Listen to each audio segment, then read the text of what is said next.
coaching helps learning. It helps fill the gap between the training and the action that's needed to take on that training. I'm Celisa Steele. I'm Jeff Cobb, and this is the Leading Learning Podcast. Welcome to episode 340, which features a conversation with Jen Lewi. Jen oversees career development and conferences at the School Nutrition Association. She's also an executive and career development coach and deeply interested in the intersection of coaching and learning. Jen and Celisa talk about pandemic-driven portfolio changes, the power of peer sharing, cohort-based learning, and the importance of truly understanding your learners and how you can best serve them. They also discuss coaching as a natural complement to training. Near the end of their conversation, Jen references an article she wrote for Leading Learning on how learning businesses might incorporate coaching into their portfolios. After listening to this episode, we encourage you to read that article, which you can find by visiting leadinglearning.com/episode 340. Celisa and Jen spoke in December 2022.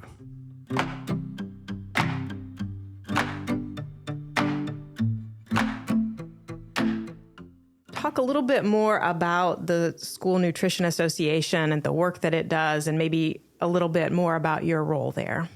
Sure. So the School Nutrition Association has over 50,000 amazing members who work in school nutrition programs across the country. And it's everyone from the person who's working on the cafeteria line, serving kids lunches and breakfasts every day, to the menu planner in the school district, to a procurement expert, to the director who is overseeing an entire program for a district. In addition, our members are the industry people and partners who serve food and supply equipment and technology to the school nutrition programs. So that's a pretty robust group of people and at different education levels as well. So it certainly makes it a challenge for us when we are trying to create a learning portfolio to reach that many people with different training options. And I guess my role is to give our members the training they need to succeed on the job and grow professionally. That's interesting when you're talking about the diversity represented among your membership and how that can create a little bit of complication around the delivering training and education. Maybe to give us a little bit more insight into that, would you talk a little bit about what the portfolio of learning offerings looks like at SNA? Maybe things like how many offerings a year and how many people you tend to serve annually, just some sort of highlights to give us a sense of those offerings. Absolutely. So our learning portfolio is built around professional standards or core competencies that it takes to operate a successful school nutrition program. And I think our secret sauce is this mix that we have of instruction and the ideas that people can share that work. So those practical ideas they use in programs across the country. Like most associations, we offer a mix of in-person, self-paced, and virtual conferences. We have about 4 in-person conferences that continue to grow and do incredibly well for us post-pandemic. So we're still seeing that major need for in-person. In addition, virtual conferences, self-paced learning, lots of successful webinars. We have a flagship program called Lead to Succeed, which is a training program on leadership and communication that we built in partnership with Georgetown University Business School professors. And it's a combination of their theory and practical case studies of what happens in school districts across the country. So issues, leadership challenges, and it's self-paced, but there is also a trainer network. So our trainers go out and train people across the country on this program. Wonderful. Thank you for giving us a little bit more detail about what you offer. And you began to get into it in what you were sharing about the portfolio there, but I'm assuming that the pandemic affected your portfolio as it did essentially all learning businesses. And so I'm just wondering if you have kind of pandemic-driven changes that you're rolling back, or if you have pandemic-driven changes that you're keeping and making a part of your ongoing portfolio, and just if you've seen any kind of new or emerging needs from learners as the pandemic happened and now as we're emerging from the pandemic. The pandemic rocked our world. We had a definite education strategy pre-pandemic. And then most people don't know this, but when schools closed during the pandemic, kids still had to eat. So our members were out there serving kids food outside schools. They had to find new ways to deliver food to kids across the country. They needed to figure out how to package the foods so that there was social distancing, minimal touching. And so they really had to change their entire operations. In addition, many of our members are older and they still were out there serving kids. So we put a pause on some of those big picture strategic initiatives. And from an advocacy perspective and a professional development perspective, which are our two core competencies, we supported our members. We really needed to help them through this. And I think one thing that we learned during the pandemic was there is no roadmap. There isn't one solution. You can't just do a perfect little training course to be like, here's how you can get through a pandemic. So we brought them together to learn from each other. We brought outside experts where we could, but so much was around, okay, how are you doing this? How are you planning a menu when, half the district needs to be served here, et cetera. So a lot of sharing of ideas. And we've kept that. We've kept that idea sharing, the learning from each other more than ever, because now what they're dealing with are supply chain challenges and staffing challenges. And there's certainly no roadmap for that as well. So it sounds like you already had that emphasis on success and sharing success cases, but that the pandemic really encouraged you to kind of double down on that and let your learners share with one another, do that idea sharing, talk about what they're struggling with and maybe what's working so that others could adapt or borrow that tactic or approach. Exactly. And I think what the pandemic did is a couple things that were incredible for us. Pre-pandemic, we had a hard time getting a lot of members to virtual training. If you think about it, the people who are serving kids in a cafeteria are not necessarily at a computer all day. But the pandemic forced everyone to embrace virtual learning and virtual meeting. So we were able to do so much more in the virtual space and reach so many more people within our membership. So that's obviously something that we've kept. And success of virtual conferences, things that we never thought could work as well for as broad an audience, are working well. So of course we're continuing those.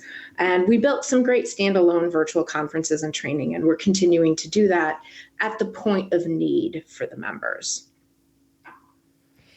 Now, I know that one other thing that happened during the pandemic, this is less about SNA, more about you personally, is that you decided to pursue the Associate Certified Coach credential. I believe that's the right credential. Is that right? I call it the ACC, sure, yes. So just talk a little bit about what prompted you to go down that path. I think during the pandemic, a lot of people reevaluated sort of their mission, right? Like, what was their purpose? And for me, I've always wanted to be a coach and had the time to actually take some classes. And what was so interesting for me after taking all these coaching classes is, in addition to helping me become a coach, they helped me become a better manager, a better learning expert, and a better parent. So it was very interesting. And so I really value the fact that I was able to take the time to do all of that then. It's interesting. You said that you always had wanted to be a coach. Do you remember what originally inspired you or what sort of drew you to coaching? I think I have been a manager and leader of people for a very long time. And watching people identify their strengths, maximize their strengths, give feedback so they can progress is something that is very rewarding. As someone who listens to the Leading Learning podcast, you should know about the Leading Learning newsletter, which you can subscribe to at leadinglearning.com/inbox. The newsletter is inbox intelligence for learning businesses and helps you understand the latest technology, marketing, and learning trends and grow your learning business. Best of all, it's a free resource. As a subscriber, you'll get Leading Links, our monthly curated collection of resources to help you grow the reach, revenue, and impact of your learning business. The Podcast Digest, a monthly summary of podcast episodes released during the previous month, plus periodic announcements highlighting Leading Learning webinars and other educational opportunities designed to benefit learning business professionals. Subscribe for free at leadinglearning.com/inbox. And if you're already subscribed, point a colleague to leadinglearning.com/inbox. I'm curious to know, though, how do you define coaching? And, you mentioned how it's already, it's helping you with parenting, it's helping you with managing. And I'm thinking that often good teachers use coaching techniques. And so I'm especially interested in how you define coaching, but maybe also sort of how you distinguish it from teaching or facilitation. That's a really great question. And there's definitely overlap between teaching, facilitation, and coaching. However, coaching to me is helping people articulate their values, uncover a new awareness, address some limiting beliefs sometimes, getting a better understanding about themselves. And then once they've uncovered that type of awareness, creating a path forward toward their goals, and then helping them be accountable to themselves for achieving those goals. So it's a long-term process that is built around asking powerful questions to drive awareness. Whereas with teaching, you often have an expert who is helping transfer knowledge, and based on their expertise, you're learning. As a coach, you don't necessarily have the expertise the person has. Your expertise is in helping that person get some self-awareness. And then facilitation often happens in groups, right? Coaching can happen in groups or at the individual level. And facilitation often has a very targeted goal. You could facilitate a strategic plan, or you could facilitate, what the big priorities, but I think there's a real beginning and end to facilitation. So it sounds like coaching is sort of this less defined, bigger picture endeavor in your mind. But then, of course, learning could then become part of what coaching might lead the coachee towards, is, based on now this better awareness of their own interests and values, maybe now here go out and learn X or Y or Z. Absolutely. And I think that coaching, if you think about it from a learning perspective, coaching helps learning.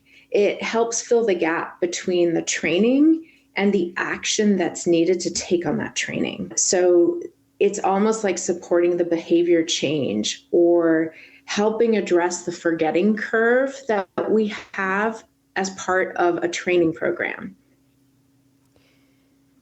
And so I'm curious, what possibilities do you see for coaching to be part of a learning business's portfolio? And I'm thinking, as you began to get into just there, in terms of kind of benefits in general, but maybe also some specific ways that a learning business could really incorporate a coaching offering, a coaching product or service in its line of business.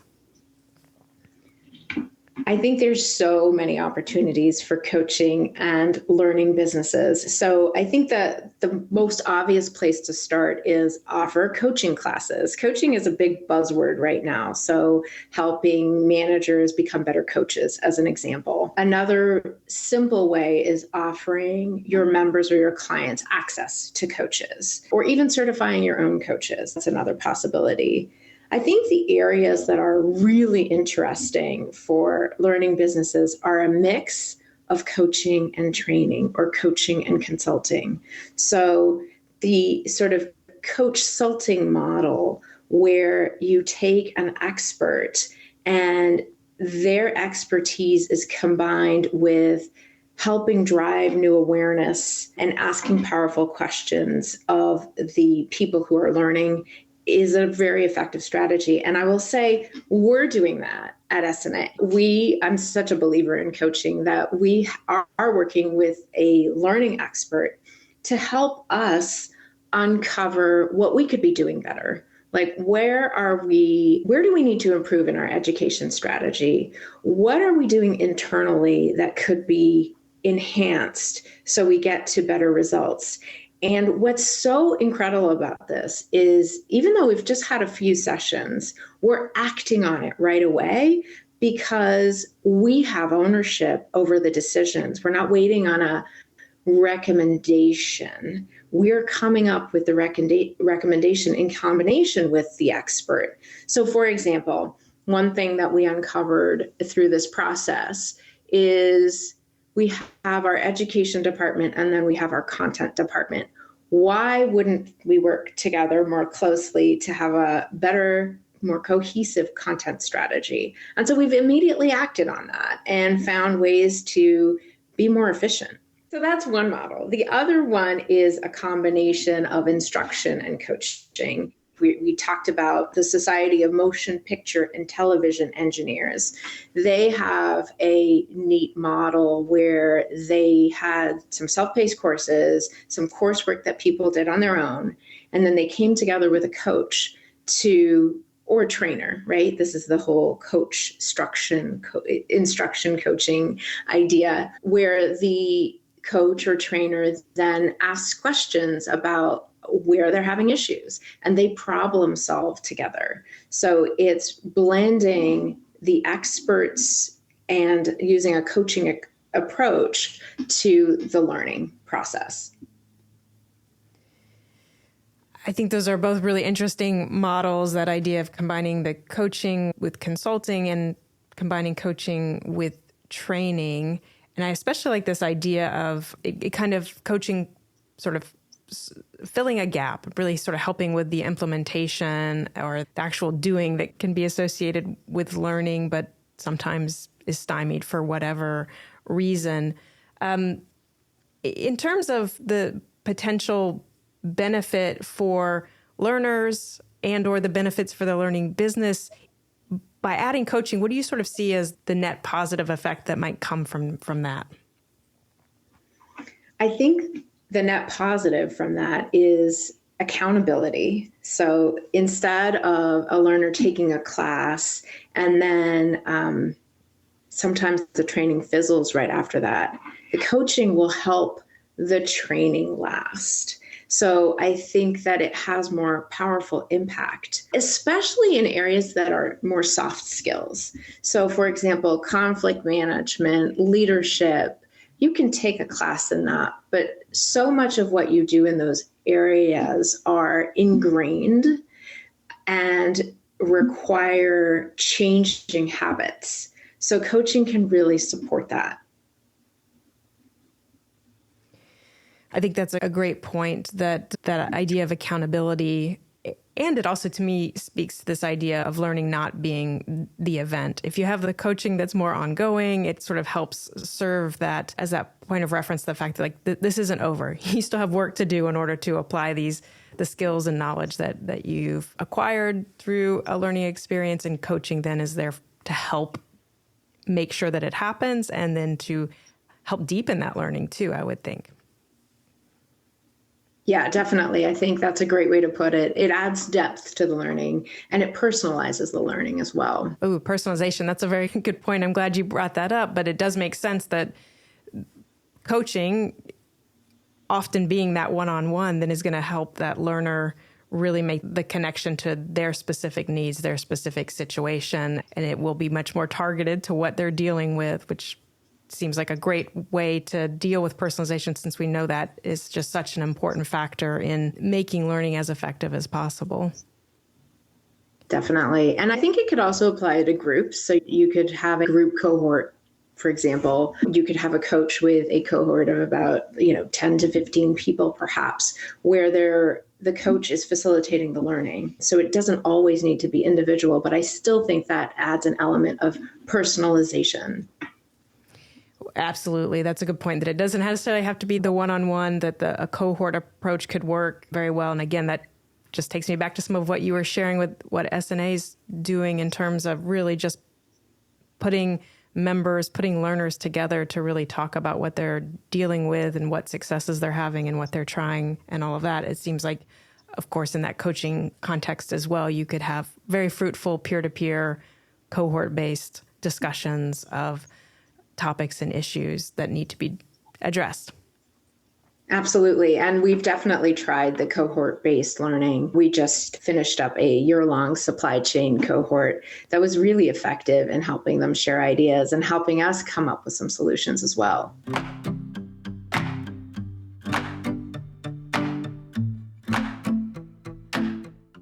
We always like to ask folks who come on the Leading Learning podcast about their own lifelong learning habits. And so do you have specific habits or sources or practices that you use to continue to grow and develop professionally?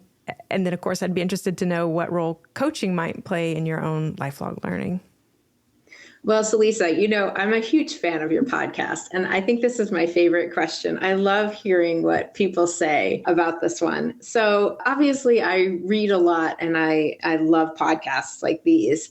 But in addition, I think a couple of ways I love to learn is through writing. So for example, when you all approached me to write about the intersection of coaching and learning, I jumped on it because writing allows you to really research a topic in depth and think through how you want to organize your thoughts around it. And so I love to write because that really helps me think through a topic and research it. It forces me to think deeply.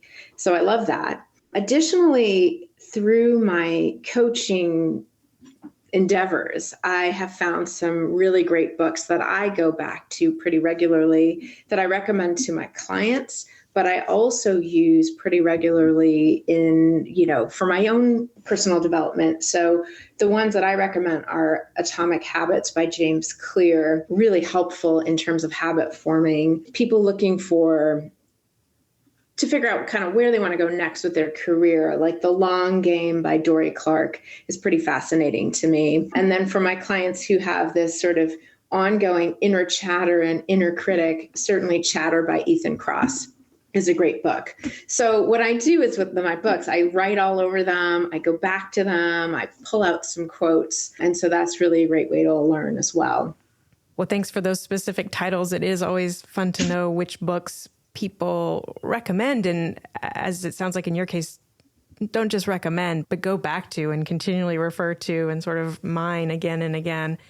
And we were lucky enough to have Dory Clark on the podcast in the past, so we can make sure to link to that in the show notes. We've covered a lot of ground between what SNA is doing and the pandemic and your personal move into coaching, a little bit about your own lifelong learning habits. Is there something else that we haven't yet had a chance to talk about that comes to mind?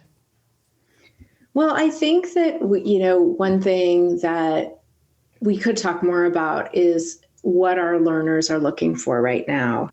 Post-pandemic, we rebranded the professional development department to be career development. And we did that because we're conscious of the fact that our members are coming to us for growth in their careers and for training that will really help them on the job. So I think where we're going next is really digging into our target audiences and looking at career pathing. The other piece that we're noticing, at least in school nutrition, is lots more new people coming into the profession. So we are doing more introductory and basic training, which is interesting and exciting to have new people come in.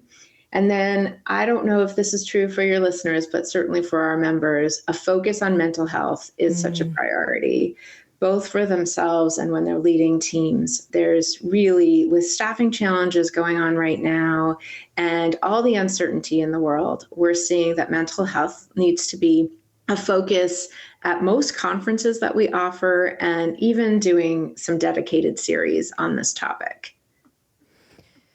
Those are all really interesting points. I'm glad that you brought them up. The shift from, or the rebrand from professional development to career development, how did that bubble up to the surface? Was there a particular piece of data or an exchange that happened that sort of made you and others at SNA realize and go, really this should be career development. That's what we're about?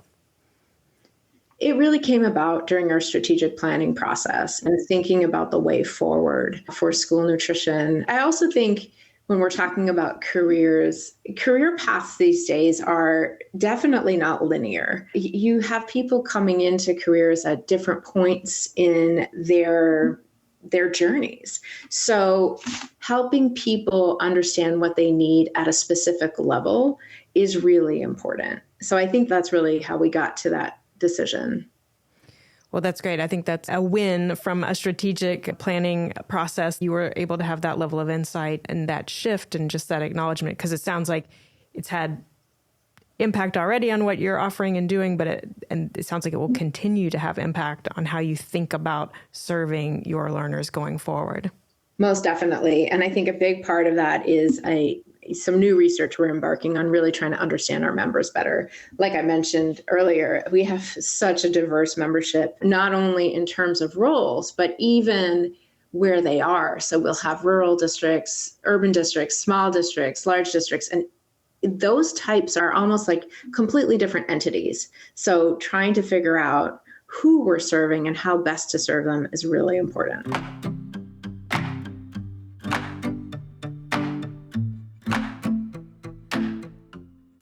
Jen Lewi is Vice President of Career Development and Conferences at the School Nutrition Association and an Executive and Career Development Coach.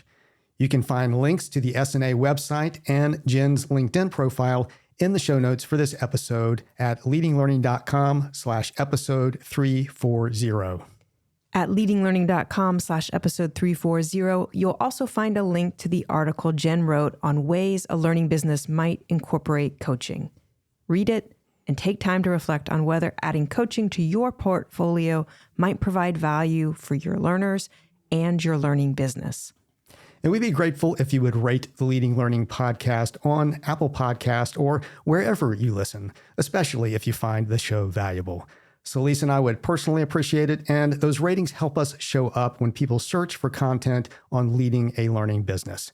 Go to leadinglearning.com/Apple to leave a rating. And please spread the word about Leading Learning. You can do that in a one-on-one conversation with a colleague or a personal note, or you can do it through social media. In the show notes at leadinglearning.com/episode 340, you'll find links to connect with us on Twitter, LinkedIn, and Facebook. Thanks for listening, and see you next time on the Leading Learning Podcast.